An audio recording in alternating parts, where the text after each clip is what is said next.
Ecos y susurros del corazón, una conversación con nuestros psicólogos Adriana Contreras y Algemiro Vergara acerca de cómo reinventar el amor y las relaciones en estos tiempos que vivimos. Un podcast de Angelando. Hola Adri, ¿cómo estás? Hola Ángel, ¿cómo estás? Qué rico volver a tenerlos a ustedes dos en mi podcast. Hola Rolando, ¿cómo estás? Qué gusto de nuevo estar acá, Adri, Algemiro, qué gusto estar con todos. La vez pasada estuviste de invitado y estábamos hablando de sexualidad y nos prometiste que estarías en un segundo espacio para profundizar el tema porque quedaron algunos aspectos que no vimos, entonces gracias porque de verdad... Yo creo que el tema de la sexualidad es así medio infinito y uno podría hablar y hablar, entonces a ustedes muchas gracias por la invitación.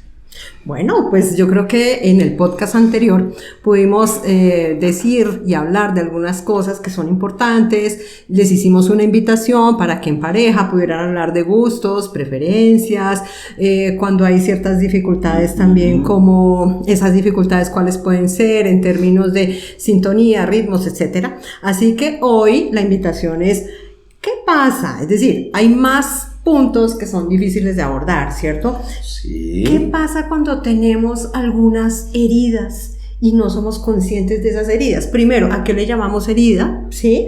Para que las personas nos puedan seguir en esta conversación. ¿Qué nos puedes decir?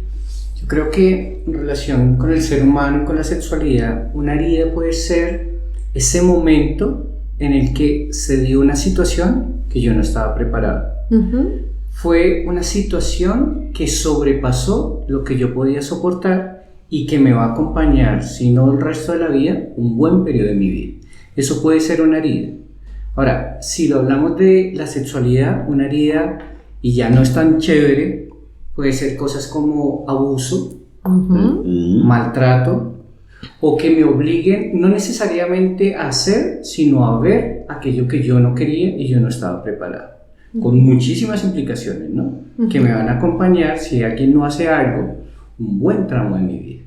Sí, toda herida implica vulneración y es la vulneración de un límite y cada uno tiene límites y por eso lo que a alguno le parece una bobada, para mí no lo es, porque en mis límites eso no es una bobada, es una herida, me vulneró, sentí que me perdí parte de mi dignidad como humano.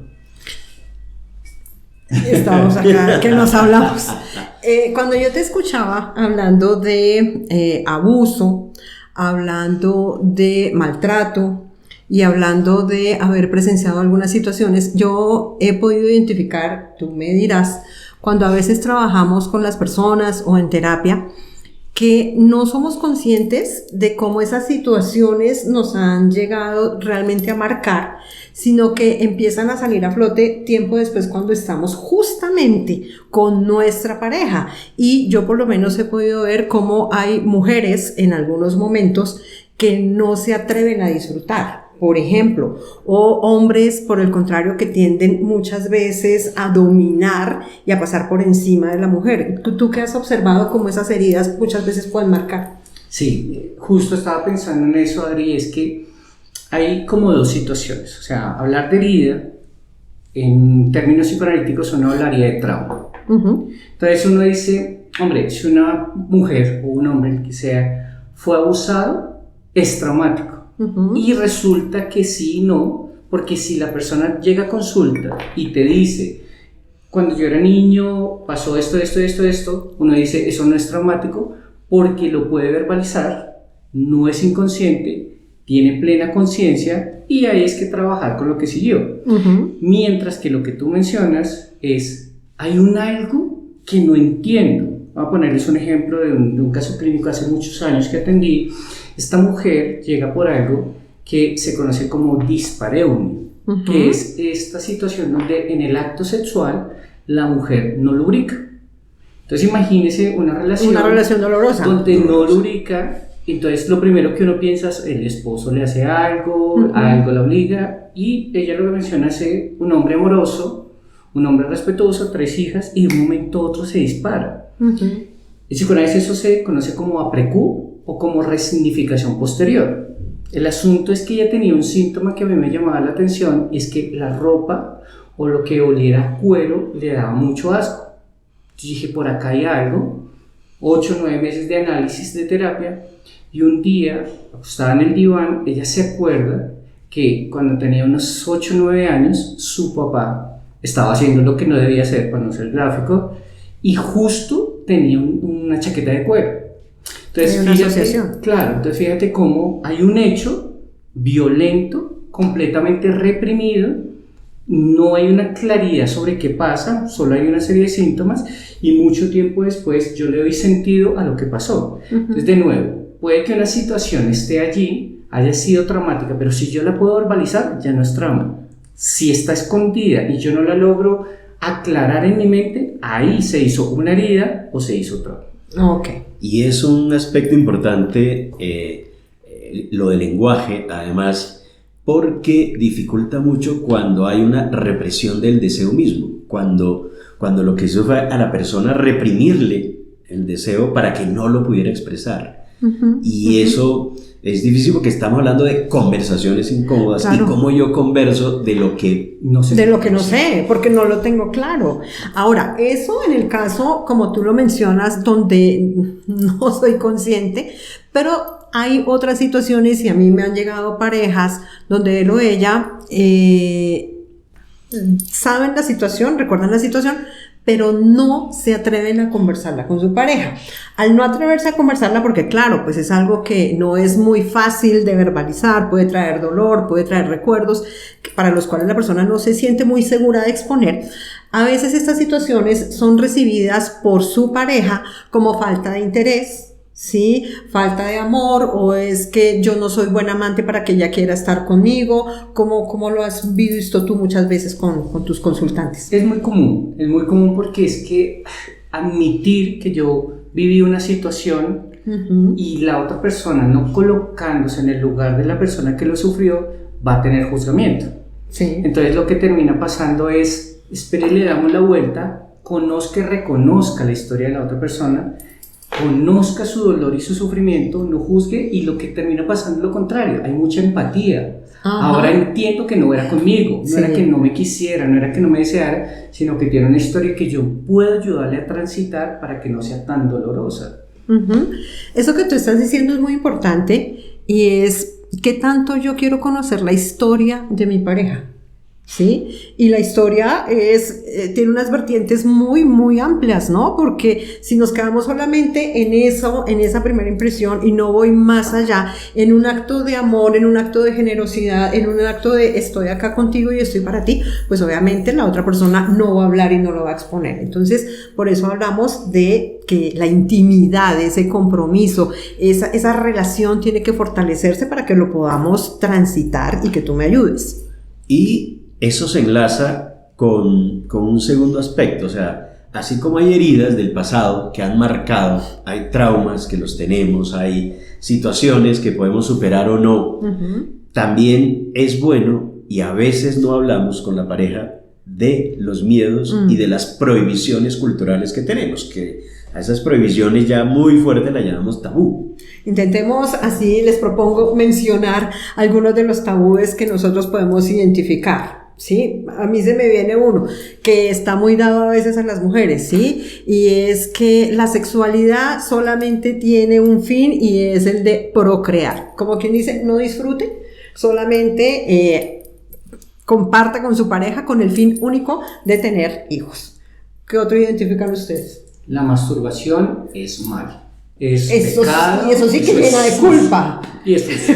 Ok. ¿Cuál se te ocurre a ti? El tabú de hay ciertos actos sexuales que no se hacen con la esposa. Se pueden hacer con las amantes o con trabajadoras sexuales, pero no con la esposa.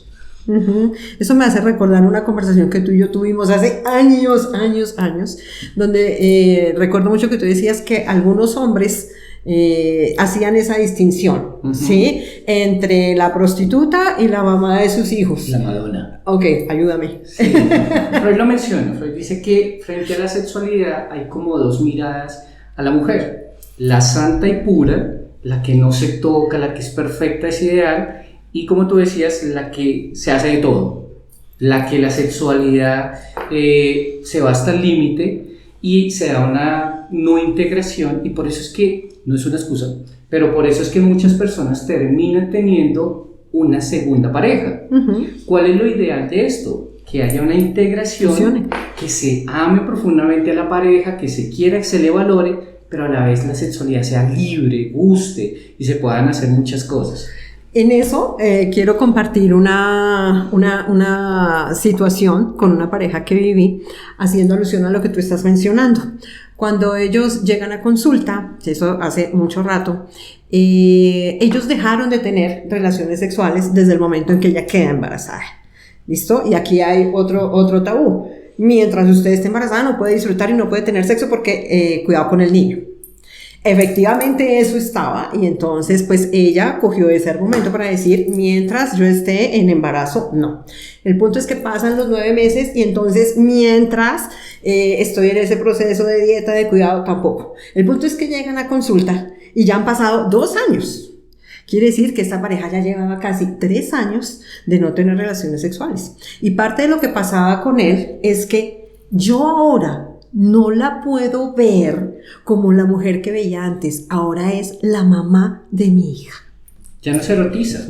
Mira, los periodos de mayor infidelidad son, 1, por cómo la veo, pero 2, porque es que entra un tercero. Y un tercero que es muy difícil de pelear. A ver, somos los dos, nos amamos, nos queremos, pero llegó un tercero, entonces cuando yo llegaba, ella se desvivía, la comida, la atención. Ahora yo llego y ella está con un bebé, me ha quitado un lugar. Luego, al final del embarazo, yo llegaba y ella estaba indispuesta. Entonces lo que termina pasando es que llega un tercero que nos daña la relación, yo ya no soy su centro, o lo contrario, él llegaba, me abrazaba y me besaba, ahora llega a una cuna, ni me mira, ni está pendiente. ¿Cómo pelea uno con un tercero? Con ese tercero que es tu hijo. Que además es mi hijo.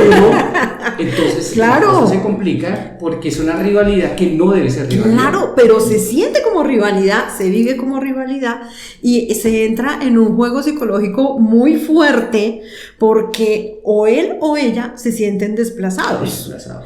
Sí, y si hablamos del tercero, el tercero no tiene ni idea cómo está jugando desde ya en esa relación. Claro, y cómo le peleo yo a ella un lugar cuando ese bebé le da unas cosas que evidentemente yo no le doy, pero que hace que yo ya no me sienta su núcleo y su centro.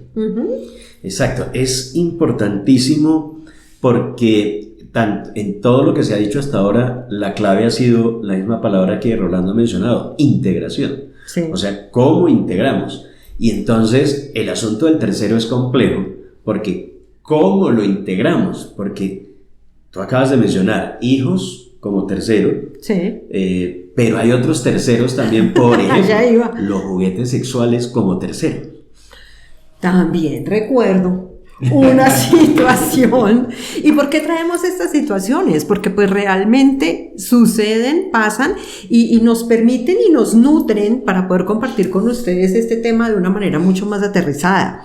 Hablando de los juguetes sexuales, el temor más grande que tienen algunos caballeros es que si tenemos un vibrador o tú tienes un vibrador, ya no vas a sentir conmigo lo que sientes con ese vibrador. Es decir, tú me estás desplazando por un vibrador. ¿Cuál es el temor del hombre? La virilidad, la no satisfacción, el macho latino. Yo soy capaz de despertarle todos los deseos porque hay un tercero. Sea el que sea. Y todavía cuando ese tercero ya dice, no, mira, y te lo presento y quiero que entonces juguemos, bien, pero cuando él lo descubre, por cosas de la vida que lo descubre, la amenaza es inminente. Y sin contar otras situaciones, por ejemplo, ya no un tercero un objeto, sino un tercero una persona, donde quizás el asunto es que el hombre le gustó más ese otro hombre y tiene algunos temas de sexualidad por allá reprimida, y resulta que le gustan los hombres más que las mujeres. Es que se juegan muchas cosas. Creo que el podcast pasado hablamos de fantasías, sí, y cómo las fantasías se despiertan y yo vivo algo que no sabía que era mío, que yo quería. Tenga cuidado con hacer realidad la fantasía. Sí. ¿Qué ibas a decir sobre los terceros? El proverbio chino, ten cuidado con lo que deseas porque se te puede cumplir. De hecho, Lacan decía, deseamos lo que no queremos. Porque quiere uno tanto que cuando lo tiene se asusta frente a su propio deseo.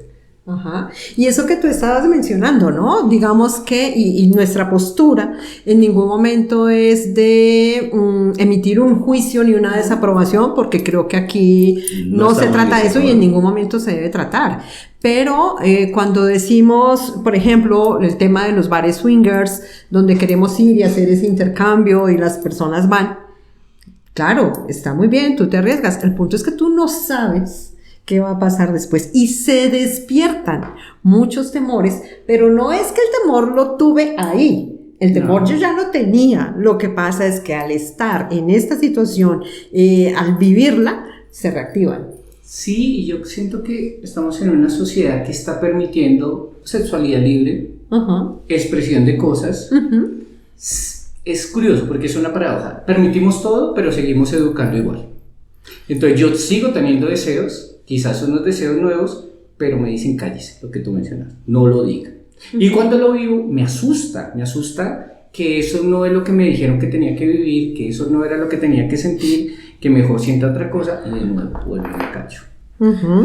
Claro, ahí hay un elemento central y es que efectivamente el deseo conlleva idealización. Y presente por eso es que ahí está la no realización plena, porque siempre hay algo de idealización cuando yo deseo. Por eso no, la satisfacción plena del deseo siempre se aplazará, siempre va a estar aplazada.